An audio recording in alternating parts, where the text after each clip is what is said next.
All right, so previously we did this square wave that oscillates between VP and minus VP around an average value of 0, and we saw that the RMS value was the peak value, which is VP.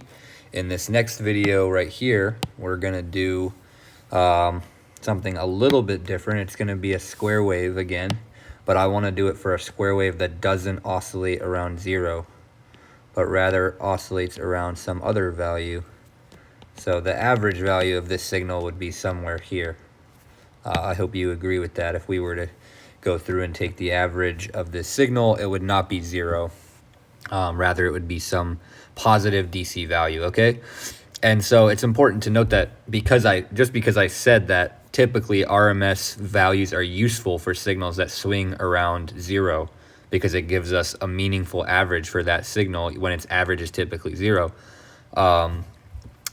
It's not only for signals that swing around 0. This RMS can be applied to any periodic signal. So in the case of this signal, I'm not swinging around 0, but I can still find the RMS value. And again, I like the other formula better, so I'll write it here again. Again, it's the exact same formula, but just doing a change of variables from t to omega t, and it just works out that you can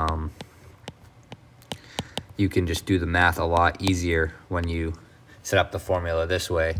I hope it's clear that these are equal. I'm not showing the change of variables here. I could if somebody's interested, but I just want you to know that these two are basically equivalent, and we'll get the same answer in either case, but the math becomes easier when you integrate with respect to omega t, okay? So let's go ahead and find the RMS value of this square wave. First, we need to write let's just call this Vs of t again. And let's write a piecewise function for Vs of t.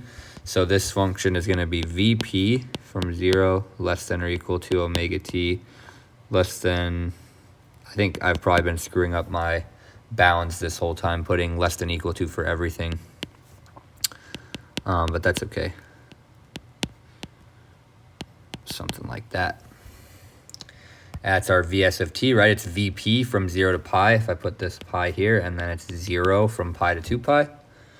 And so if we wanted to take the RMS of this signal, Vs RMS, we're going to go square root of 1 over 2 pi times the integral.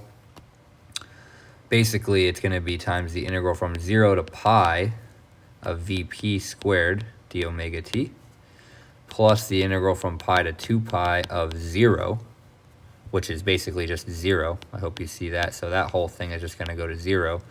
And we're just left with the square root of 1 over 2 pi integral 0 to 2 pi. And I can pull the Vp squared out again. And I just get d omega t here. And so we can go ahead and... Oh, sorry, not the integral from 0 to 2 pi. It's the integral from 0 to pi, because this term goes to 0, this term remains, and this term is 0 to pi. Okay, sorry, that makes way more sense. So 0 to pi.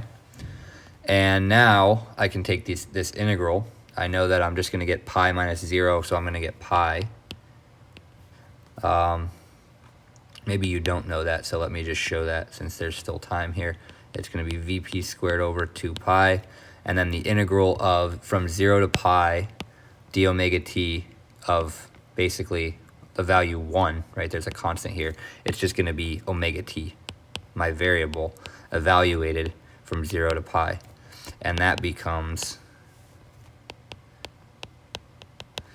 I plug in pi, I plug in 0, and so I basically just get pi.